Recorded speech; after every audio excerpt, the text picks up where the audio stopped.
Have you ever imagined a world where the thing we now flush away without a second thought, something we find absolutely disgusting, was once considered a miracle cure?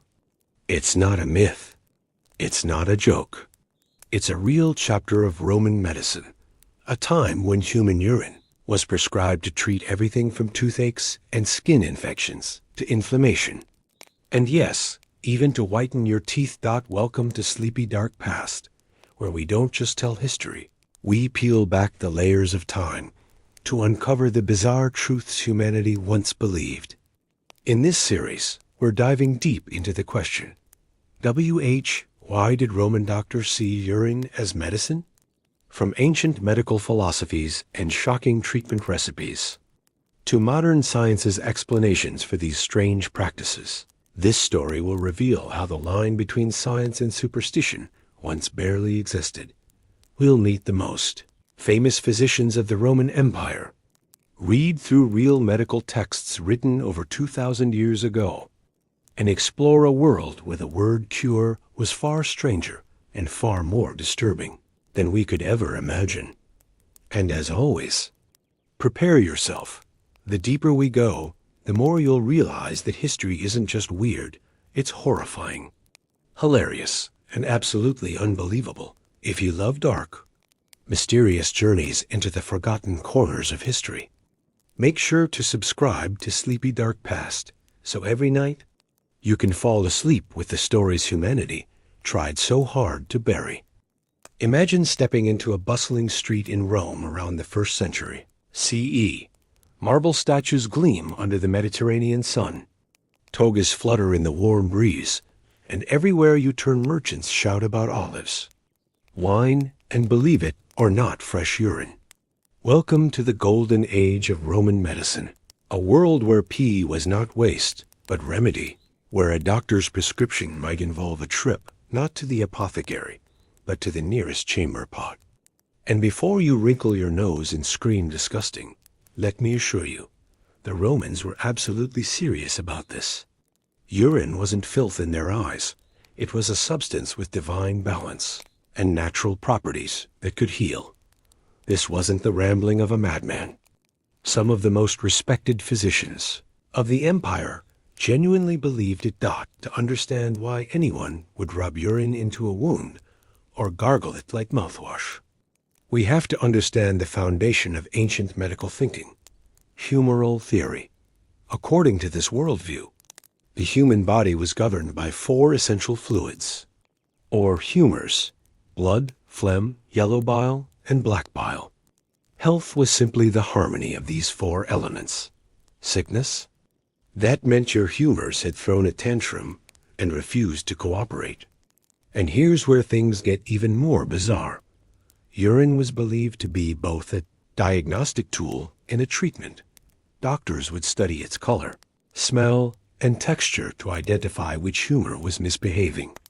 And because urine was a natural product of the body, they argued that it could also rebalance the system. This practice even had a name, urotherapy, from the Greek orin, urine, and therapia, treatment, literally. Therapy with P. Enter Pliny the Elder, 2379 CE, Rome's encyclopedic know-it-all, and a man whose medical advice could swing wildly between genius and absolute madness. In his monumental Naturalis Historia, Pliny listed urine as a multi-purpose elixir.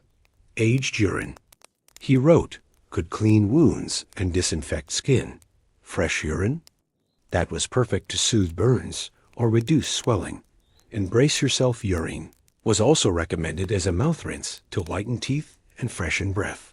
Yes, you heard that right. Romans were gorging pee for dental hygiene. Even the poet Martial mocked his contemporaries for their pea-polished smiles. If you saw someone in Rome with sparkling white teeth, there was a good chance their secret was not mint toothpaste, but a swish of someone's bladder output. Strangely enough, there was a tiny kernel of science in all this. Urine contains ammonia, a chemical that does, in fact, kill bacteria and break down organic matter. That's why Roman laundries collected urine from public toilets. It was used to clean and bleach clothes. In other words, people were whitening their tunics and their teeth with the same liquid. Efficient? Absolutely. Hygienic? Debatable. Most Roman doctors had no idea why it worked. They didn't know about bacteria, antiseptics, or germs. They just saw results and concluded that the gods must have blessed urine with healing power. Once people believed in the power of urine, it became a business. Emperor Vespasian, 69 to 79 CE, famously installed public urinals and taxed those who collected the urine. That tax became so lucrative that when critics mocked it, he shrugged and said, "Money does not stink." Pecunia non olet, pharmacies, healers, and even wealthy households kept jars of aged urine in their homes, ready to use as medicine for everything from skin infections to dental care. In a sense, it was the Vicks VapoRub of its day, if Vicks smelled like a goat pen. Of course, from our modern perspective, all of this sounds revolting, insane, and completely barbaric. But for the Romans, it was perfectly normal. A respected part of a physician's toolkit. It's a reminder that medicine is always a product of its time. What we consider disgusting, they considered brilliant. And before we laugh too hard, remember that future generations might look back on our medical habits like injecting botulinum toxin, a deadly neurotoxin, into our faces for beauty, and think we were just as absurd. This was a world where pee was precious, where filth was healing, and where disgust was science. And we're only getting started. In the next part, we'll go deeper into the strange recipes and rituals surrounding urine therapy concoctions mixed with honey, moonlight rituals involving chamber pots, and treatments so bizarre, you'll wonder if the Romans were geniuses, lunatics, or a little bit of both, because in ancient Rome, medicine was stranger than fiction, and the line between cure and curse was written in liquid gold. Asterisk. If you thought gargled urine and pea-polished smiles were the peak of Roman medical absurdity, oh dear reader, you've underestimated just how bizarre, creative, and occasionally disturbing ancient Roman medicine could get. Because for the Romans, urine wasn't just a medicine. It was practically a panacea, a cure for all, a magical solution that could be ingested, smeared, boiled, mixed, aged, prayed over, and even inhaled. And they did all of that with an enthusiasm that makes even the strangest modern wellness trends look tame. The Roman approach to treatment was built around experimentation and observation, or at least what they thought was observation. They didn't have microscopes, germ theory, or clinical trials, but they did have a willingness to try almost anything once, especially if it involved substances the body had already produced. Urine, after all, came from within, and therefore must contain the essence of life. This belief, part of what historians call sympathetic medicine, the idea that like heals like, justified using every bodily fluid imaginable. But urine, being plentiful and easy to obtain and free, unless taxed, became the star of the show. One of the most famous urine-based remedies was a salve for infected wounds. Medical texts from authors like Pliny the Elder and Celsus describe a concoction made by mixing aged urine with honey and ash from burned olive branches. Honey, still used in medicine today, has antibacterial properties. Ash acted as a primitive astringent, a substance that dries and tightens tissue. And urine? Its ammonia content could kill some bacteria and help clean the wound. The result was a sticky, foul-smelling paste that Romans believed could save a soldier's life on the battlefield. And, horrifyingly enough, it sometimes did. But this was far from their most shocking idea. For eye diseases, Roman doctors recommended soaking wool in boiled urine and placing it directly over the patient's eyes. The heat was supposed to draw out the corrupted humors, those troublesome bodily fluids believed to cause illness. Humoral theory, if you remember, was the backbone of ancient medicine. Health depended on balancing four bodily fluids: blood, phlegm, yellow bile, and black bile. The ammonia, they thought, would purify the infection, while the warmth would rebalance the body. The result? Patients probably smelled like a public latrine and still couldn't see properly. But at least they could say they tried. Then there were the so-called urine baths, prescribed for everything from skin conditions to rheumatism. Patients were instructed to soak their limbs, or, in extreme cases, their entire bodies, in warm urine for hours. The logic was that the ammonia would draw out toxins through the skin, a concept that bears a faint resemblance to modern detox myths.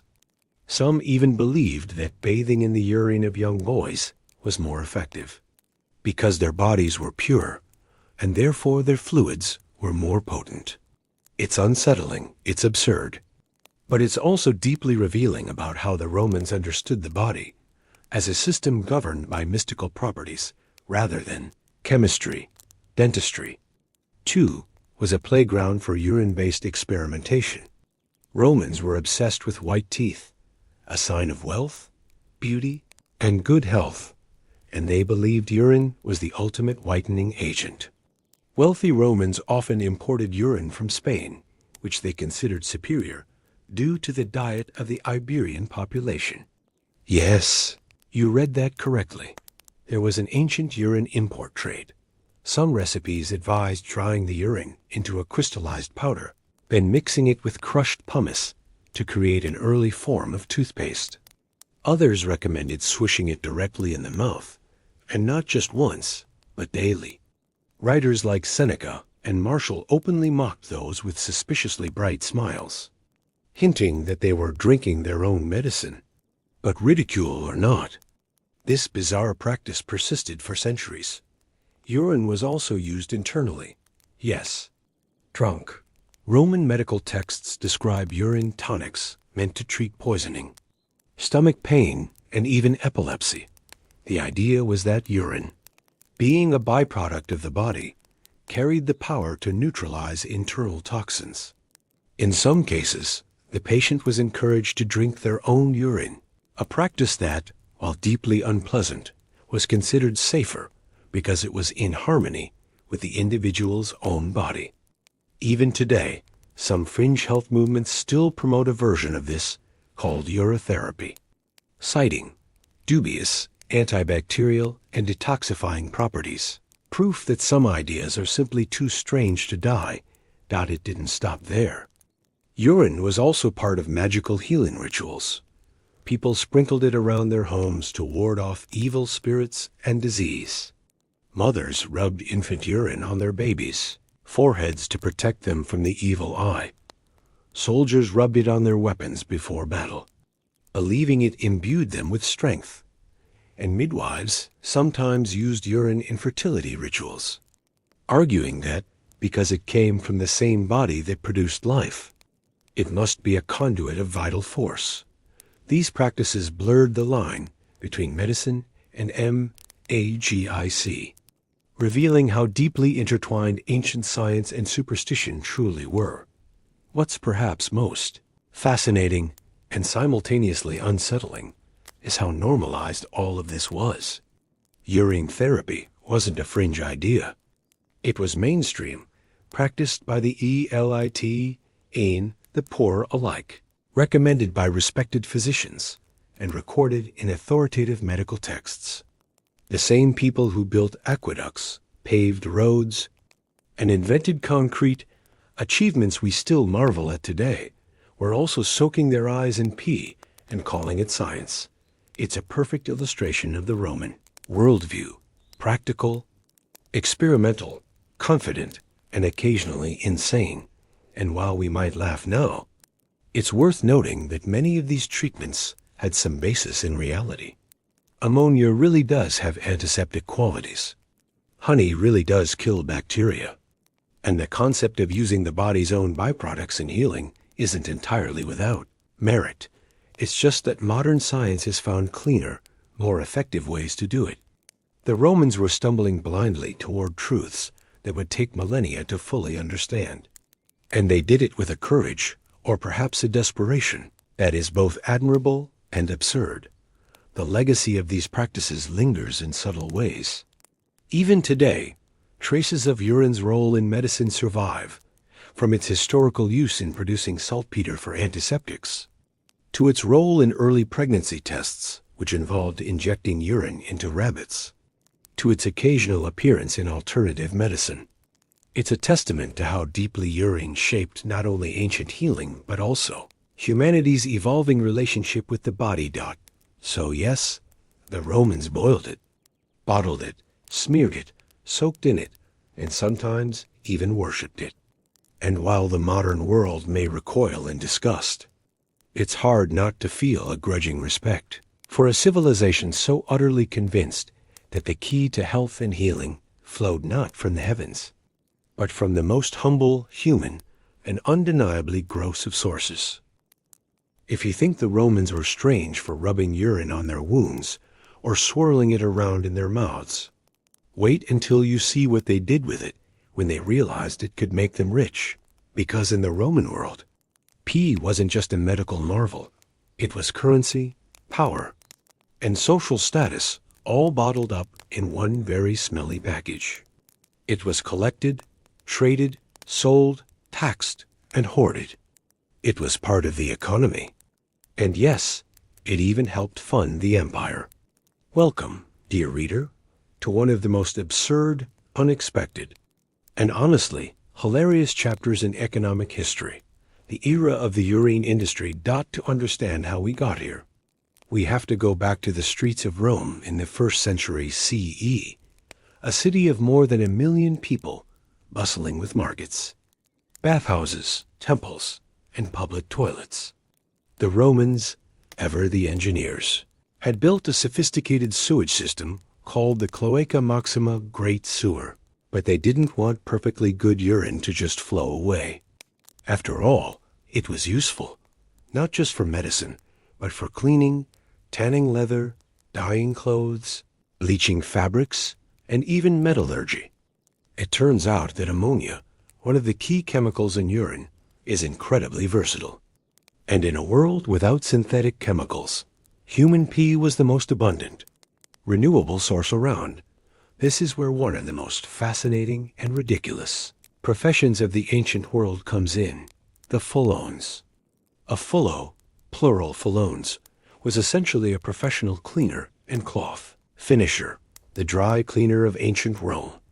Their main job was to wash and whiten clothes, particularly the pristine white togas that Roman citizens were obsessed with. And their secret weapon? Human urine. Here's how it worked. Phallones would collect urine from public toilets, sometimes offering small payments for it, or simply placing large clay jars, called dolia, in busy streets and alleyways for passers-by to relieve themselves into. Once enough was collected, they'd mix the urine with water in large basins and brace yourself, stomp on the clothes with their bare feet. The ammonia in the urine acted as a natural detergent, breaking down oils, sweat, and grime. It also bleached the fabric, making it bright white, a crucial detail, because in Rome, a spotless toga wasn't just a fashion choice. It was a symbol of citizenship, respectability, and honor. Now, before you picture armies of Romans happily dancing in vats of pee, understand this. The work was considered disgusting, lowly, and degrading. Phallones were often slaves or freedmen, people at the bottom of the social hierarchy. But their work was essential, and they knew it. They were part of a supply chain that turned literal human waste into a profitable business. And in true Roman fashion, once something became profitable, the government wanted a piece of it. Enter Emperor Vespasian, reigned 69 to 79 CE. A man famous for his pragmatism, his dry humor, and his absolute refusal to let an opportunity for revenue pass by. Looking at the city's thriving urine trade, Vespasian had a brilliant and slightly disgusting idea. He would tax urine. Specifically, He imposed a tax on those who collected urine from public facilities and sold it to laundries and tanneries. The tax was officially called the vectigal urinae, and it was one of the earliest examples in history of a government monetizing bodily waste. The reaction? People were horrified. How could the emperor profit from something so vile? They asked. But Vespasian, ever the practical economist, didn't care. According to the historian Suetonius, when his son Titus criticized the policy, Vespasian held a coin from the tax revenue under his nose and asked, "Does it smell?" When Titus admitted that it did not, Vespasian famously replied, "Pecunia non olet," money does not stink. The phrase has survived for nearly 2 millennia, and it perfectly captures the Roman attitude toward business. Profit is profit, no matter where it comes from. The urine trade didn't stop at cleaning clothes. Tanneries, where animal hides were transformed into leather, were another major industry that depended on urine. The ammonia helped loosen hair and flesh from the skins and soften the hides. It was messy, foul-smelling, and horrifying work, but it was also incredibly lucrative. Rome's legions marched in boots treated with urine. Its citizens sat on leather chairs softened by the stuff. Even military tents were waterproofed with it. Urine literally held the empire together, quite literally in the case of Roman footwear. And then there was metallurgy. Urine played a small but surprisingly important role in extracting certain metals and treating ores. Its ammonia content could be used in various chemical processes, particularly in cleaning and preparing metals for gilding or plating. Once again, something we flush down the toilet today was once a critical component of ancient technology. The cultural symbolism of urine also began to change. What was once considered purely filth started to be seen as a resource, even a commodity. Roman writers joked about liquid gold, and although it was still seen as unpleasant, it was also recognized as valuable. Wealthy families sometimes even installed private latrines in their homes and sold the collected urine for profit. In a society obsessed with status and class, nothing demonstrated one's ingenuity quite like turning bodily waste into cash. The economics of urine reveals something profound and hilariously human about the Roman mindset. This was a civilization that valued utility over disgust, practicality over pride. They didn't waste anything if it could be used, sold, or taxed. In many ways, their attitude was more modern than ours. We talk about recycling and sustainability, but the Romans were doing it 2,000 years ago with their own bodily fluids. And while the idea of stomping clothes in urine or paying taxes on it might make us cringe, it's hard not to admire the sheer ingenuity of it all. The Romans turned waste into wealth, stench into status, and disgust into profit, proving that in the grand theater of human history, nothing is too ridiculous to be monetized. Their empire wasn't just built on legions and law. It was, in a very real way, built on pee. By now, you understand that urine in ancient Rome was far more than a biological inconvenience. It was a commodity, a currency, and a chemical tool. But to truly grasp how deep this golden river flowed into Roman society, we need to look beyond the laundries and tanneries, beyond the vats and taxes, and into the more subtle and frankly more hilarious ways in which pee shaped the social fabric of the empire. Because, believe it or not, the story of Roman urine isn't just about money. It's also about power, class, reputation, and the very definition of what it meant to be civilized. In a city as enormous and complex as Rome, status was everything. The toga you wore, the way your home smelled, even how your laundry was washed, all of it broadcast your social position. And since white togas symbolized citizenship, purity, and respectability, the work of the Pholones, those lowly laundry workers, stomping away in vats of human pee, became a cornerstone of Roman identity. Ironically, the very symbol of dignity and authority depended on a substance considered by many as the definition of filth. This delicious contradiction was not lost on Roman satirists. Writers like Juvenal and Martial poked fun at senators strutting around in spotless togas, blissfully unaware that their garments had been soaked, stomped, and scrubbed in what was essentially a communal toilet dock. But here's where things get even more absurd. Because urine was so valuable, owning access to it, either through public collection, points, or private latrines, became a small but meaningful form of economic power. Wealthy landowners sometimes charged Follones fees to collect urine from the latrines on their estates. Some even sold it by the amphora, a large ceramic vessel, as a steady source of income. And in an empire where wealth and social influence were tightly linked, controlling something as humble as human waste could elevate your standing. Imagine bragging at a dinner party. "Ah yes, I own vineyards, olive groves, and 3 of the most productive urinals in the Subura district." It sounds ridiculous, because it is ridiculous. Yet this was a reality in the Roman world. The commodification of urine also changed how people talked about it.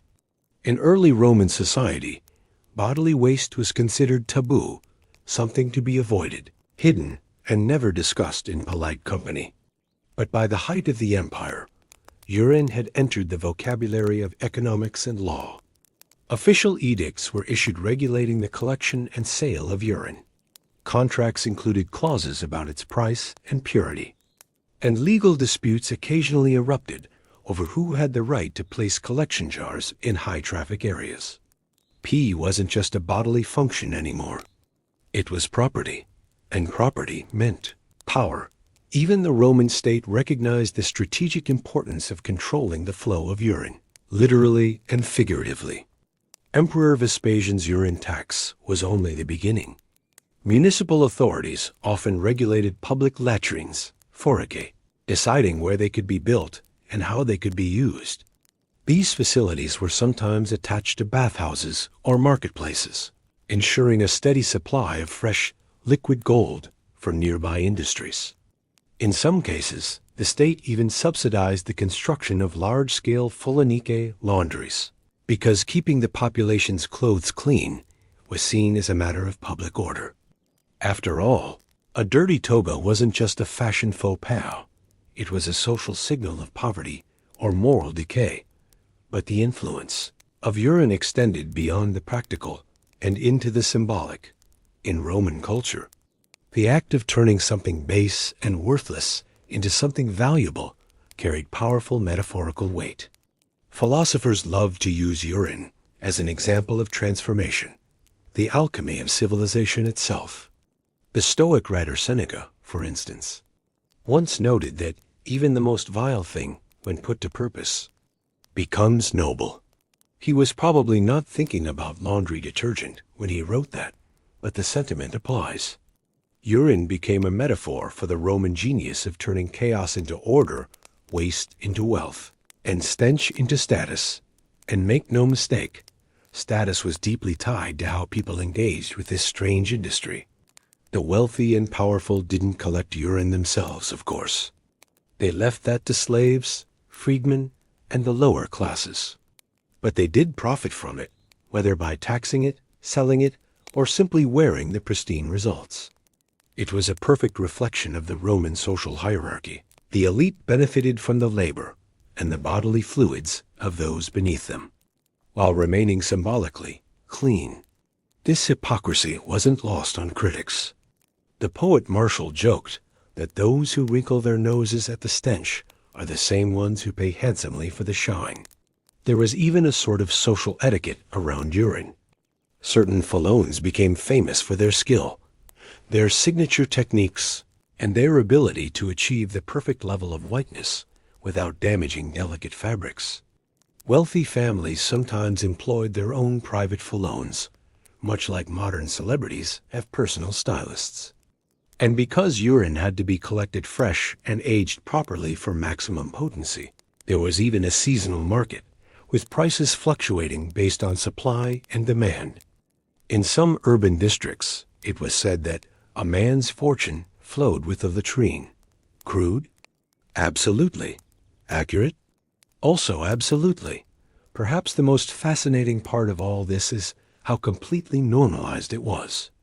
No one in Rome saw anything particularly strange about the fact that their clothes, their leather, and even parts of their infrastructure were made possible by the collective bladder output of the city's population. It was part of life, part of the system that kept the empire functioning. And if that sounds absurd to us, consider this. We, too, live in a society built on substances we'd rather not think about: oil, waste, chemicals, even sewage. The Romans were simply more honest about it. The urine economy wasn't just a quirky footnote in Roman history. It was a powerful demonstration of how a civilization can redefine the value of things, how disgust can become desire, how waste can become wealth, and how something as trivial as a bodily function can shape the destiny of an empire. It's one of the most ironic truths of history. Rome wasn't just built on blood, sweat, and tears. It was also built, quite literally, on piss. If by now you think the Romans had fully explored every possible use of urine cleaning clothes, curing wounds, whitening teeth, even fueling imperial tax systems, oh, dear reader, you are dead wrong, because there was still one domain left where this humble, smelly, yellow substance reigned supreme: religion. Yes, you read that correctly. Pee was not only medicine and money, it was also, in some contexts, holy. And in a culture where the gods were everywhere, from street shrines to state ceremonies, nothing, not even the most disgusting of substances, was considered beyond the reach of the divine dot to understand how something as vile as urine could be seen as sacred. We have to remember that ancient religions, Roman religion especially, were not about morality in the way we think of it today. They were about purification, balance, and connection between the human and the divine. In this worldview, purity wasn't about being clean in the hygienic sense. It was about being ritually fit, free of spiritual pollution, and in harmony with the cosmic order. And sometimes, achieving that kind of purity required doing things that, to modern minds, seem downright revolting. One of the key concepts in Roman religion was ritual cleansing, the idea that before you could approach the gods, you had to wash away both physical and spiritual impurities. This process was called lustratio, and it could involve water, fire, incense, or even animal blood. But in certain domestic and folk practices, urine was believed to have a potent purifying power. It might sound absurd, but the logic was deeply symbolic. Urine, after all, was something the body expelled to cleanse itself internally. If it could purge physical waste, surely it could also purge spiritual pollution. Evidence of this belief survives in several ancient texts. The Roman writer Pliny the Elder, never shy about listing bizarre practices, noted that urine was used in purification rituals, especially in rural areas. For example, farmers might sprinkle diluted urine around the perimeter of a field to protect their crops from evil spirits or misfortune. In households, a similar practice was used to seal a new home against bad luck. And in childbirth rituals, a few drops of urine might be sprinkled on the ground to symbolically wash away danger from the newborn, a tradition that, horrifyingly enough, survived in some rural communities well into the Middle Ages. Urine's role in ritual wasn't confined to private life. In temples and state ceremonies, the emphasis was always on purity, and purity had many layers. While official rites typically used water from sacred springs, some lesser-known cults, especially those associated with fertility and the earth, incorporated animal urine as a symbolic offering. Why? Because in their cosmology, urine represented life force, the cycle of consumption and excretion, the balance between taking in and giving out.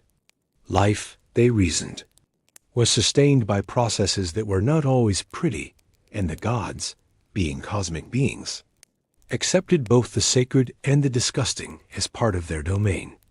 This idea might seem insane today, but it actually reflects a broader ancient worldview. Nature was a continuum, and nothing in it was inherently unclean. Even excrement had its place. The goddess Clochina, for example, was literally the personification of the Roman sewer system, a deity worshipped for keeping the city's waste flowing smoothly. Temples were dedicated to her, sacrifices were made in her honor, and public officials even swore oaths by her name. In a world where waste could make or break a city's health, this wasn't a joke. It was deadly serious, but perhaps the most fascinating and most unsettling aspect of urine's sacred role was in apotropaic rituals. The term apotropaic comes from the Greek apotropaios, meaning to turn away. In this case, to turn away evil. Urine was believed to repel harmful spirits and magical curses. People might mark the threshold of their homes with urine, believing it would create a barrier against malicious spells cast by witches or enemies. Soldiers sometimes urinated on their weapons before battle, hoping to imbue them with protective power. Even livestock were occasionally sprinkled with urine before being led into dangerous territory. A practice meant to keep them safe from harm. It's easy to laugh at these practices now, to roll our eyes and say, "Ah, those silly Romans, peeing on everything for luck." But before we get too smug, we should remember that modern superstition isn't so different. We might not anoint our doorways with urine, but we do hang horseshoes, throw salt over our shoulders, and wear lucky charms. The difference is mostly cosmetic. The Romans were simply far more literal, and a lot more willing to get their hands and feet and floors dirty. The connection between urine and the sacred also reveals something deeper about how the Romans saw the body. They didn't view it as a vessel to be hidden and sanitized, as we often do today. They saw it as a microcosm of the universe, a system of processes that mirrored the cosmic order. Bodily fluids weren't embarrassing byproducts. They were manifestations of life's essential forces. Blood symbolized vitality. Milk symbolized nourishment. And urine, strange, humble urine, symbolized cleansing, balance, and the endless cycle of renewal. Even the language reflects this worldview. The Latin word urina shares roots with urir, meaning to burn, a reference to the sensation of urination, but also a metaphor for purification through fire. To expel was to purify. To excrete was to renew. It was a poetic way of understanding the body, and while it may strike us as ridiculous, it was also profound. Of course, not everyone in Rome was thrilled about the sacred use of pee. Philosophers like Seneca and Cicero occasionally mocked the practice, using it as a metaphor for human foolishness, proof that people would offer anything, no matter how absurd, if they believed the gods demanded it. And yet, even these skeptics couldn't deny that such rituals had deep cultural resonance. They were part of the Roman psyche, woven into the fabric of everyday life. So yes, the same substance that bleached togas and cleaned wounds also blessed temples, protected homes, and appeased gods. It was a bridge between the human and the divine, a symbol of the Romans' belief that nothing in nature was too base, too gross, or too shameful to be part of the sacred order. In their world, even the most disgusting parts of existence carried a spark of the divine. And that, perhaps more than anything, explains why the Roman Empire wasn't just built on engineering or conquest. It was built on a worldview that embraced the entire spectrum of life, from the most sublime to the most repulsive. If the idea of farmers sprinkling urine around their fields or soldiers anointing their weapons with it sounds ridiculous, brace yourself, because the Roman religious imagination was far more extreme, creative, and often hilariously absurd than you think. To the Romans, the sacred and the disgusting weren't opposites. They were partners, And nowhere is that more obvious than in the strange rituals, ceremonies, and spiritual beliefs built around the most humble and humiliating bodily fluid of all. We tend to imagine Roman religion as grand and majestic, towering temples, solemn priests in white robes, offerings of wine and incense drifting into the heavens. And yes, that was part of it. But there was another side too, one that was intimate, earthy, and often unapologetically gross. Ancient religion wasn't about separating the clean from the unclean. It was about acknowledging that both were part of the cosmic order. The gods didn't just rule over thunder, justice, and love. They ruled over toilets, sewers, and what happened after you drank too much wine. Let's start with one of the strangest uses of urine in Roman ritual: divination, the practice of seeking knowledge of the future through supernatural means. While we often think of Roman divination as involving animal entrails, haruspicy, or bird flight patterns, augury, there were lesser-known, folk-based traditions that involved examining urine. The technical term for this was uroscopy, from the Greek arn, meaning urine, and scopine, to look or observe. In most cases, uroscopy was used for diagnosing disease. Doctors believed they could read a person's health in the color, smell, and texture of their pee. But in some rural traditions, priests or wise women claimed they could read omens the same way, predicting harvests, weather, or even the outcome of wars by interpreting urine patterns. A particularly foamy sample, for example, might signal divine favor, while a cloudy one could mean trouble ahead. Laughable? Yes, but for many Romans, this was as legitimate as reading the stars. Then there were the fertility rites, ceremonies where urine played a surprisingly prominent role. One of the most curious examples comes from the cult of Bodily, a goddess associated with fertility, women, and the cycles of nature. Some rituals dedicated to her involved sprinkling animal urine, usually from goats or sheep, on the ground to fertilize the earth symbolically. In other cases, women seeking to conceive would wash their hands or feet in diluted urine, believing it would open the womb and attract the goddess's blessing. It sounds absurd, but remember, in a world where people believed conception was influenced by cosmic forces, anything that symbolized renewal, cleansing, or life force was considered spiritually potent. Even pee. Urine even had a role to play in cursing rituals, the darker, more sinister side of Roman religion. While mainstream Roman practice focused on honoring the gods, there was also a thriving underground world of magical spells and hexes, often inscribed on lead tablets known as defixiones. Some of these rituals required the practitioner to urinate on the curse tablet before burying it, an act meant to activate the spell or demonstrate contempt for the target. The logic was both magical and psychological. Urine symbolized dominion, an assertion of control over the cursed individual. If you could urinate on their name, you could metaphorically dominate their fate. Some particularly malicious spells even required the use of menstrual blood or feces alongside urine, creating a foul cocktail of bodily substances meant to draw the attention of chthonic, underworld deities. Gross? Absolutely. Effective? The Romans certainly thought so. And then we come to perhaps the most hilariously ironic example of all: temple purification. You might assume that sacred spaces were always cleansed with water or incense. And most of the time, they were.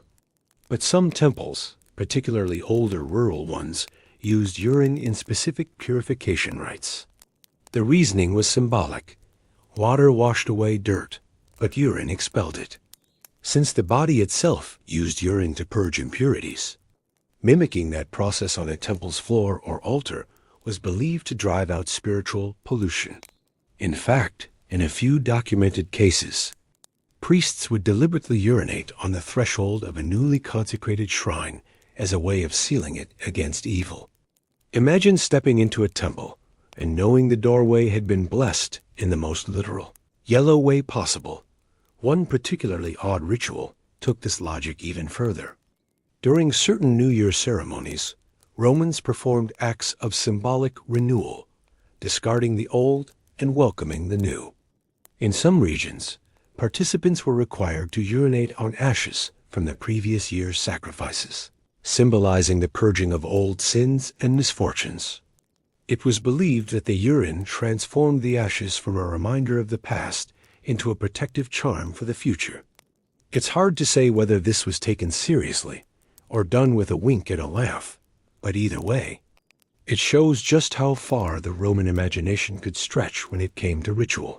What makes all of this so fascinating is how it blurs the line between body and spirit, dirt and holiness, disgust and reverence. The Romans didn't see these as contradictions. They saw them as two sides of the same coin. The body, after all, was a microcosm of the cosmos, and its fluids were extensions of natural and divine processes. Pee wasn't shameful. It was powerful. It could purify, curse, bless, predict, and protect. It was part of life's cycle, just like birth and death, planting and harvest, love and war. Even the language of Roman religion reflects this integration. Words like sacer, sacred, and pollutus, polluted, were often used in the same texts to describe the same objects, because something could be both holy and foul depending on context. This fluidity, pun very much intended, was at the heart of Roman spirituality. And urine, humble and humiliating though it might seem, was a perfect embodiment of that paradox. It's tempting to laugh, to see these practices as proof that the Romans were primitive or superstitious. But if we're honest, the difference between their worldview and ours isn't as big as we like to think. We still attach spiritual significance to physical acts, baptism with water, anointing with oil, communion with bread and wine. We still believe that matter can mediate the sacred. The Romans just took that idea to its logical and occasionally disgusting extreme.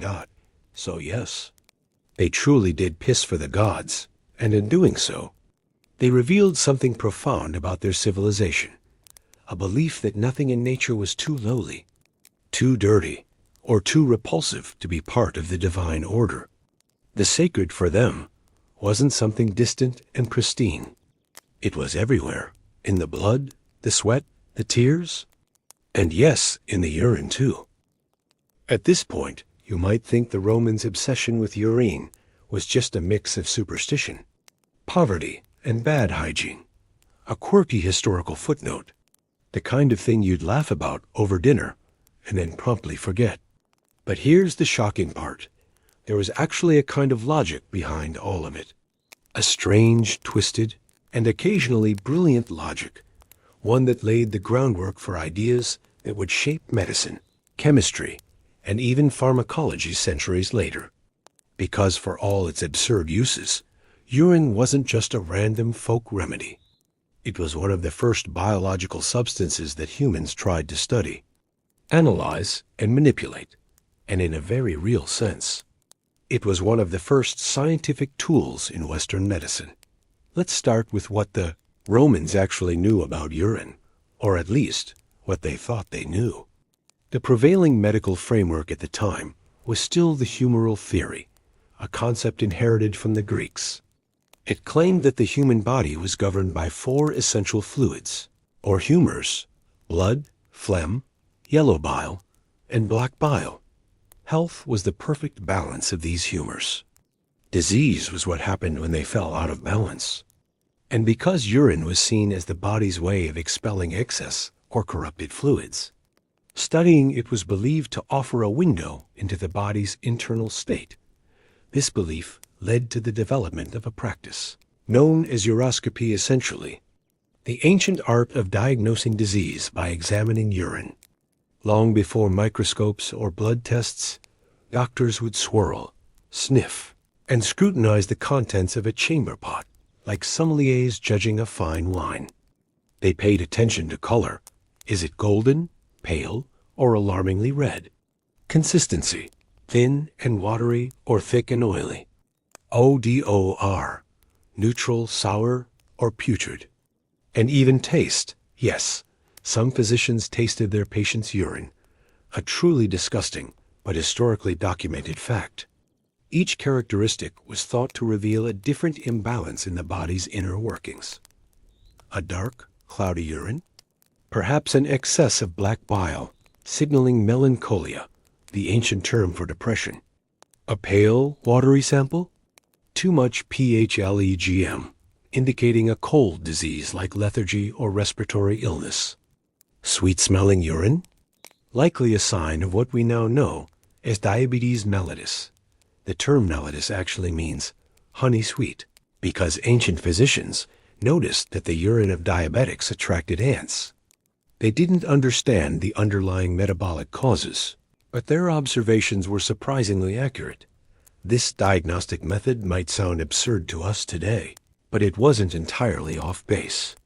Modern medicine still uses urinalysis, as a key diagnostic tool. Changes in urine color, pH, protein content, or sugar levels can signal everything from kidney disease to liver failure. The Romans, with nothing but their senses and their stubborn curiosity, were laying the earliest foundations of clinical pathology, the branch of medicine that studies bodily fluids to diagnose disease. But Romans didn't stop at observation. They were eager to experiment, often with results that ranged from inventive to insane. Physicians like Celsus, Pliny the Elder, and later Galen recommended various urine-based therapies tailored to specific ailments. For skin diseases, a popular remedy involved soaking a cloth in aged urine, believed to be more potent due to increased ammonia levels, and applying it to the affected area. For arthritis, warm urine baths were prescribed to dissolve humoral blockages. For epilepsy, patients were sometimes instructed to drink their own urine on an empty stomach, a treatment so revolting it could probably cause a seizure on its own. And then there was the practice of urine fermentation, a kind of primitive pharmacology. Physicians noticed that urine changed properties as it aged, becoming stronger, more caustic, and more active over time. This led to the belief that aging enhanced its medicinal power, much like wine improves with age. In reality, the increase in ammonia concentration did make it a more effective cleanser and disinfectant. But the side effects, like chemical burns and horrific smells, were conveniently ignored. Perhaps the strangest and most horrifying. Application of urine in Roman medicine involved cleaning wounds and surgical tools, without knowledge of bacteria or germ theory. Roman surgeons had to improvise antiseptics. Urine, with its mild ammonia content and slightly acidic pH, was one of the few substances they believed could purify a wound. Historical accounts mention surgeons rinsing scalpels and cauterizing knives in warm urine before operations. It probably wasn't particularly effective, certainly nowhere near modern sterilization standards, but it was better than nothing. And in some cases, it likely did prevent infection. Purely by chance, the Romans also experimented with urine in early forms of chemical processing, a fact that would have enormous consequences for the development of science. They discovered, for instance, that concentrated urine could help extract metals from ores and separate gold from impurities, a technique that alchemists would later refine into more sophisticated chemical methods. In fact, urine was so deeply entwined with early chemistry that medieval alchemists often referred to it as aqua vita, the water of life. One 13th century alchemist, Arnaldus de Villanova, even claimed that urine contained the prima materia, the fundamental substance from which all matter was made. That might sound crazy, but it reflects a deep truth. Urine was one of the first natural substances systematically studied, distilled, boiled, and transformed in the quest to understand matter itself. And while all of this might sound laughable today, it's important to remember just how revolutionary these ideas were. The Romans were not just playing with pee for fun. They were experimenting with the limits of human knowledge. They were trying to understand the body, disease, and nature using the tools available to them. And in their fumbling, trial-and-error way, they stumbled upon insights that still underpin modern science.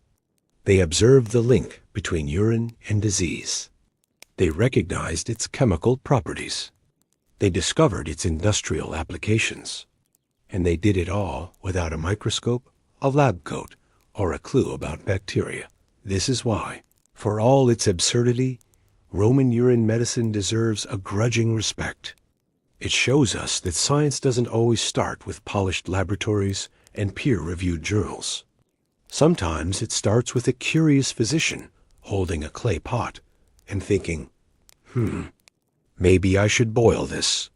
It's a testament to the human instinct to understand, even when the methods are gross, the theories are wrong, and the smell is unbearable.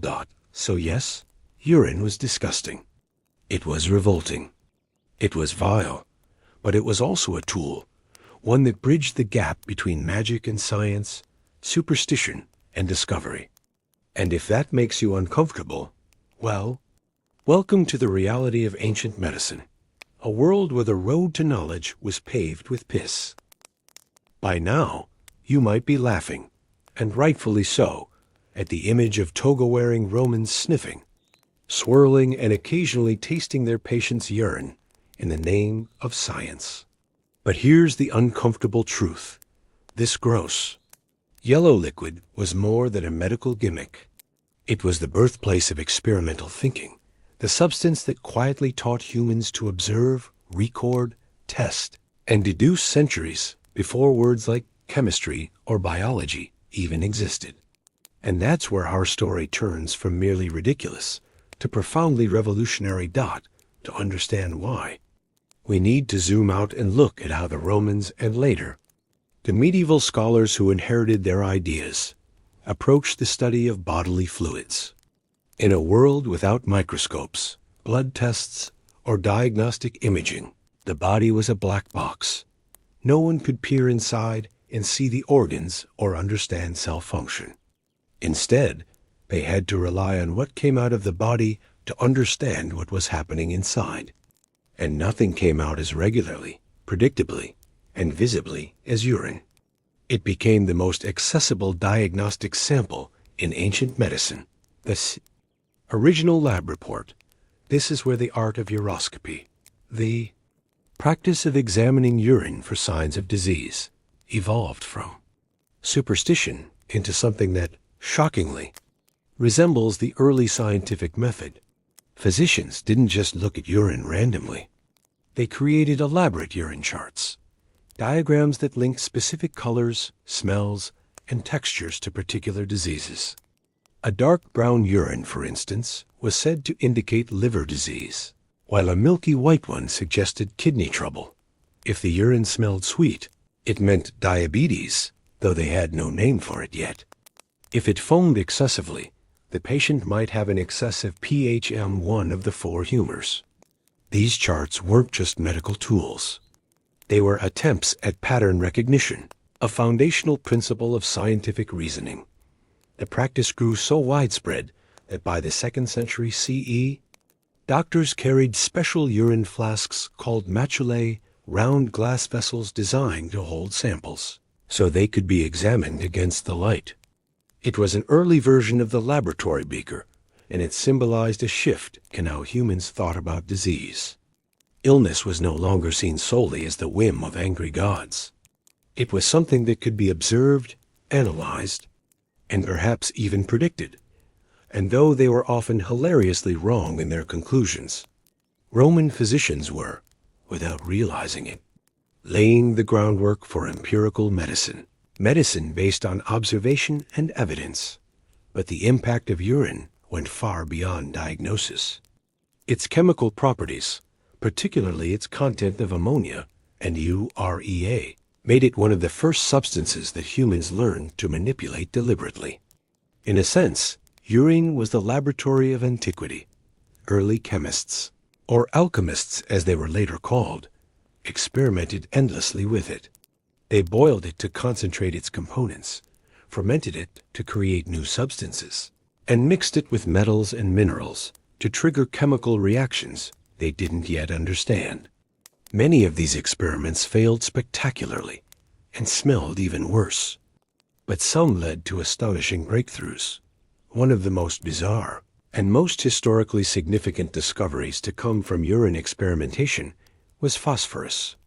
In 1669, a German alchemist named Henning Brand boiled down more than 1,000 liters of human urine in a desperate attempt to create the legendary philosopher's stone, a mythical substance said to grant immortality and turn base metals into gold. He didn't find the stone, but what he did discover was far stranger, a glowing, white substance that emitted light in the dark. He called it phosphorus, from the Greek phosphoros, meaning light bringer. It was the first element ever isolated from a biological source, and it laid the foundation for the field of modern chemistry.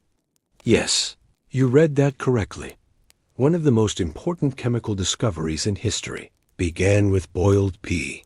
But even centuries before Henning Brand, Roman artisans and craftsmen were already using urine in ways that foreshadowed industrial chemistry. Tanneries relied on its ammonia to break down animal hides. Dyers used it to set pigments. Metallurgists used it to clean and prepare surfaces for gilding. The Romans didn't understand the underlying chemistry, but they knew that urine caused predictable changes in materials. And in recognizing that predictability, that repeatable cause and effect relationship, they were engaging in what we would now call empirical science. The chemical curiosity didn't stop there. Urine was also a key ingredient in the production of saltpeter potassium nitrate, a substance that would later become essential for making gunpowder. Medieval texts describe how nitrate crystals formed on the walls of old urine-soaked barns could be scraped off and refined for use in explosives.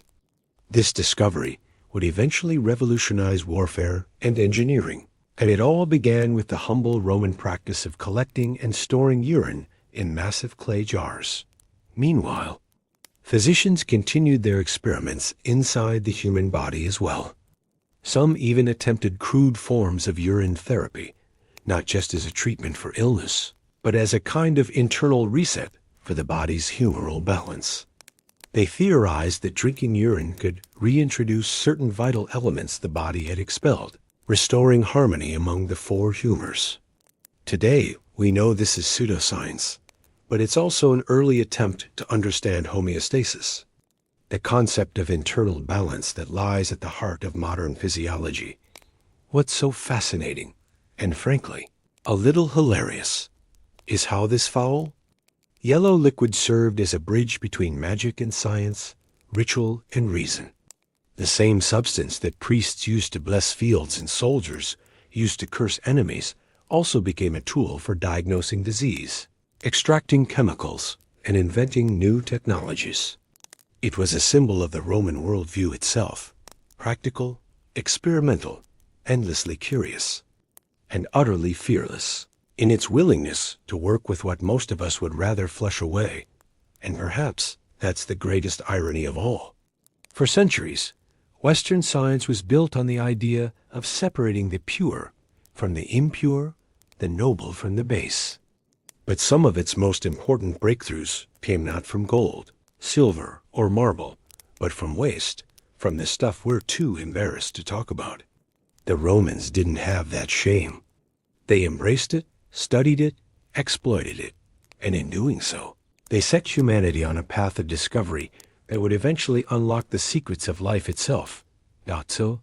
Yes, urine was disgusting. It was embarrassing. It was the butt of endless jokes, and probably the source of endless smells. But it was also a catalyst for knowledge, a fluid that taught humans how to observe, experiment, and think systematically about the world. And if that's not science in its purest form, well, perhaps it's science in its dirtiest. But either way, the story of Roman pee isn't just a story about gross ancient habits. It's a story about the birth of curiosity and the lengths to which humanity will go, even into the bowels of biology, to satisfy it. You might think the story of urine, this foul-smelling, endlessly recycled, and hilariously versatile fluid, would end with the fall of Rome, swept away, like so many other ancient practices, into the sewers of history. But oh no, dear reader. The Roman Empire collapsed under the weight of politics, war, and economic chaos, but peace survived. It outlived emperors and armies. It slipped quietly from temples and bathhouses into monasteries and universities. It flowed, quite literally, into the foundations of medieval science, Renaissance alchemy, and even modern medicine. The world changed. Empires rose and fell. But human urine, humble and humiliating as it was, remained a central part of humanity's attempt to understand, heal, and transform the world. The Middle Ages, often caricatured as a time of ignorance and superstition, were actually a golden age for what historians politely call Euro-medicine. Physicians, monks, and alchemists continued, and even expanded, the Roman tradition of using urine as both a diagnostic tool and a therapeutic substance. And while they often wrapped their work in the language of Christian piety and divine will, make no mistake, they were still swirling, sniffing, and sometimes sipping urine just like their pagan predecessors. The most widespread practice was still uroscopy, the art of diagnosing disease from urine. By the 9th century, Islamic physicians like Al-Razi, Rhazes, and Ibn Sina, Avicenna, had refined the practice with unprecedented sophistication. They catalogued hundreds of urine characteristics, linking them not just to the four humors, but to specific diseases. Avicenna's Canon of Medicine, one of the most influential medical texts in history, devotes entire sections to urine analysis, discussing everything from sediment patterns to changes in viscosity. He even described the diagnostic significance of urinary bubbles, a sign of kidney disease, and oily residues, a symptom of liver dysfunction. And remember, this was centuries before the invention of the microscope. They were working entirely by eye, nose, and touch, and getting a surprising amount right. The practice spread into Christian Europe, where it became almost a ritual.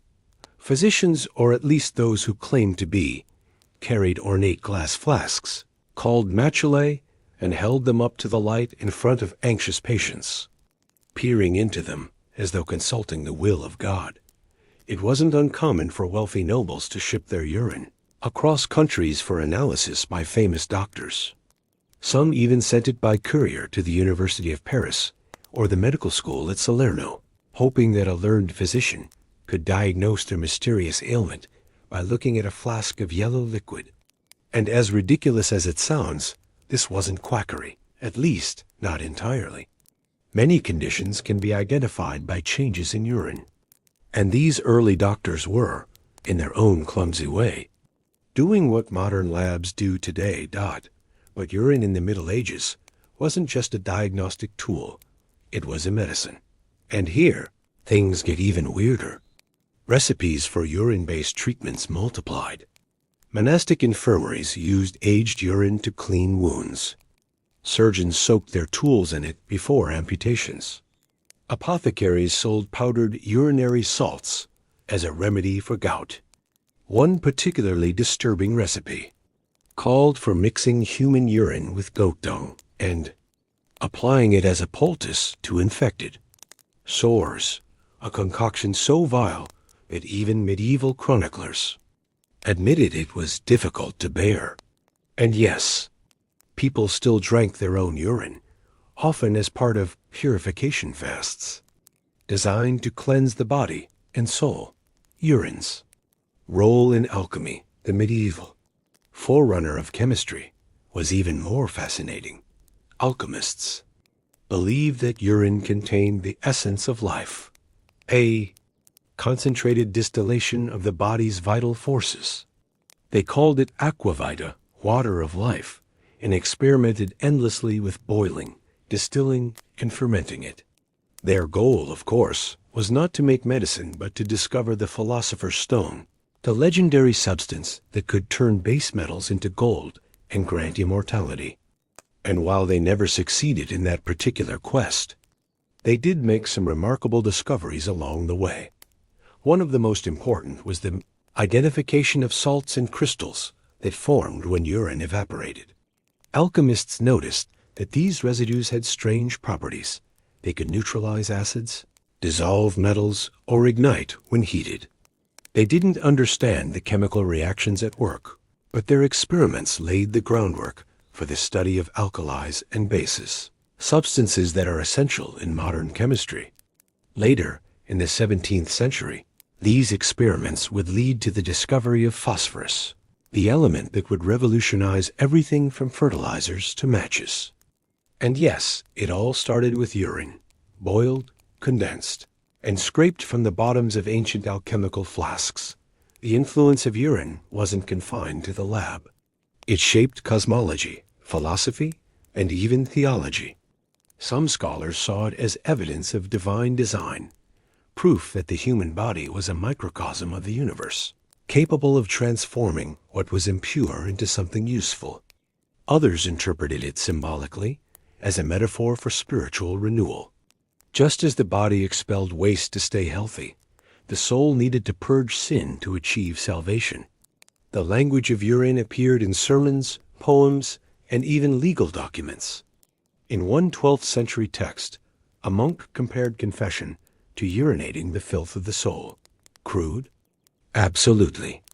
But also deeply revealing about how medieval people understood the relationship between body, spirit, and the natural world. Meanwhile, on the practical side of things, urine continued to fuel industries just as it had in Rome. Tanneries, dyers, and fullers all relied on it. Cities even regulated its collection and sale. In some places, urine farms, public latrines where people were paid to relieve themselves, became municipal enterprises. And just like in Vespasian's time, rulers found ways to tax the trade. The phrase, Pecunia non olet, money does not stink, was as true in the 14th century as it had been in the first. And so, while empires fell and religions rose, while science stumbled from superstition to experiment, urine flowed steadily through it all, a constant in a world of change. It was a diagnostic tool, a medicine, a chemical reagent, a philosophical symbol, and an economic commodity. It shaped practices as diverse as battlefield surgery and cathedral construction. It influenced thinkers from Avicenna to Paracelsus. And it continued to be, for better or worse, one of the most valuable and versatile substances known to humanity. What's perhaps most ironic is how much of this legacy still lingers today. We don't like to talk about it, but urine remains a crucial part of modern medicine. Urinalysis is still one of the most common diagnostic tests in hospitals. Scientists still use urea, a compound first identified in urine, in countless industrial and pharmaceutical processes. And of course, we still study it to understand the body's metabolism, hydration, and health. The Romans might not recognize our machines and microscopes, but they would certainly recognize the little plastic cup you're asked to fill at the doctor's office. So no, the story of urine didn't end with Rome. It didn't even end with the Middle Ages. It kept flowing, like a golden thread weaving its way through the fabric of human civilization, connecting past to present in ways that are at once disgusting and brilliant. And the more we look at this humble, humiliating liquid, the more we realize that it is, in its own strange way, one of the great unsung heroes of human history. And so here we are, at the end of a journey that began in the public latrines of Rome and has somehow carried us through 2,000 years of human history, all thanks to something we still flush away without a second thought. It's hard not to laugh at it all. Emperors taxing urine like gold, priests using it to bless temples, physicians swirling it around in glass flasks like vintage wine, and alchemists boiling it in their basements, hoping to create immortality. Yet beneath the laughter, there's something profoundly human about this ridiculous story. Because in the end, the saga of urine isn't really about waste. It's about curiosity, ingenuity, and the stubborn refusal of humanity to let anything, no matter how disgusting, go to waste. The story of urine is, in a sense, the story of how we learned to think. It's the story of how ancient people, faced with a mysterious and terrifying world, tried to make sense of it using whatever tools they had, even if those tools came straight out of their own bladders. It's a reminder that science doesn't always begin with laboratories and white coats. Sometimes it begins with a clay pot, a bad smell, and an open mind.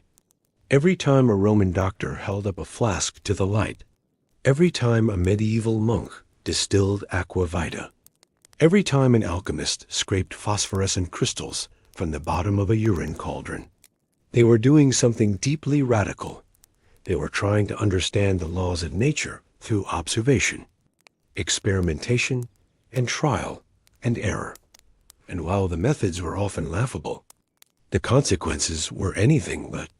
The chemical properties discovered through urine experiments would become the foundation of modern chemistry. The diagnostic techniques, pioneered by uroscopy, would evolve into modern clinical laboratory medicine. The symbolic ideas about cleansing and balance would help shape our concepts of homeostasis and immunity. Even the economic lessons, like Vespasian's legendary declaration that money does not stink, still echo in modern debates about taxation, resource management, and sustainability. What began as a crude curiosity became a cornerstone of civilization itself. It's tempting to dismiss all of this as primitive nonsense. After all, we now have microscopes, genome sequencing, antibiotics, and complex chemical syntheses. We no longer need to drink, boil, or pray over urine to understand the body or the universe. But if we're being honest, brutally, uncomfortably honest, we're not really so different from the Romans. We still rely on urine to diagnose disease. We still extract useful compounds from it. We still study it to understand how our bodies work. And we still treat it as a kind of map, a guide to the hidden workings of our biology. The difference is that we've simply built better tools to read the map. And there's a deeper lesson here, too. The history of urine shows us that knowledge doesn't always come from noble sources. Sometimes it comes from the things we're most ashamed of. Sometimes it bubbles up from the gutters and the cesspits. Sometimes it smells awful. But it's still knowledge, still worth pursuing, still capable of changing the world. The Romans weren't geniuses because they found a magical cure in their chamber pots. They were geniuses because they looked into them and asked questions. And that willingness to look, to question, to experiment, to see value where others see waste, is the beating heart of human progress. So the next time you find yourself in a sterile doctor's office, nervously handing over a small plastic cup, remember that you're participating in a tradition that stretches back over 2 millennia. When the nurse tests your sample for glucose or protein, she's doing the same thing Roman doctors did, just with better equipment and fewer sandals. When chemists analyze urea in industrial processes, they're continuing the work of medieval alchemists, minus the lead poisoning and delusions of immortality. And when scientists extract hormones and compounds from urine for cutting-edge research, they're walking the same intellectual path as those who once believed that aqua vita held the secret of the cosmos. It's easy to scoff at ancient medicine, to laugh at its rituals and recoil at its methods. But maybe, just maybe, we owe it a little respect. Because without the curiosity of those who are willing to poke, prod, boil, and even taste what most of us would rather flush away, we might never have unlocked some of the secrets that underpin our modern world. The story of urine is not just a story about bodily functions. It's a story about the human spirit, relentless, resourceful, and utterly unwilling to let anything, no matter how repulsive, stand in the way of discovery. And perhaps that's the greatest irony of all. In our quest for purity, for beauty, for perfection, we often forget that progress is born in the dirt, in the muck, the mistakes, and the messiness of life itself. The Romans understood that. They knew that greatness isn't just built from marble and philosophy. Sometimes it's built from the humblest, smelliest, most embarrassing substances imaginable. And in that sense, the story of urine is also the story of us. So here we stand, at the end of this strange, hilarious, and surprisingly profound journey.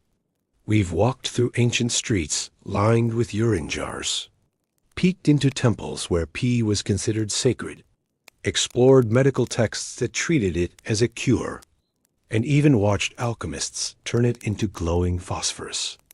And now we know the truth, that even the most disgusting part of the human body can change the course of history. If nothing else, this story should leave you with one unforgettable lesson. Never underestimate the power of what you flush away. In the grand theater of human civilization, even the humblest drop can ripple through time, shaping empires, sciences, and beliefs.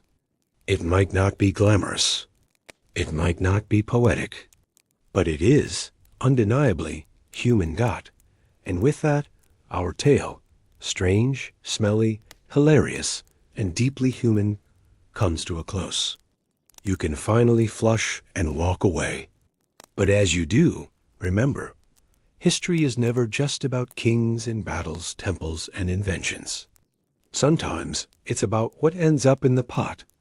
And in that forgotten corner of history, where laughter and disgust collide, you'll find the story of urine liquid gold, ancient miracle, and eternal joke.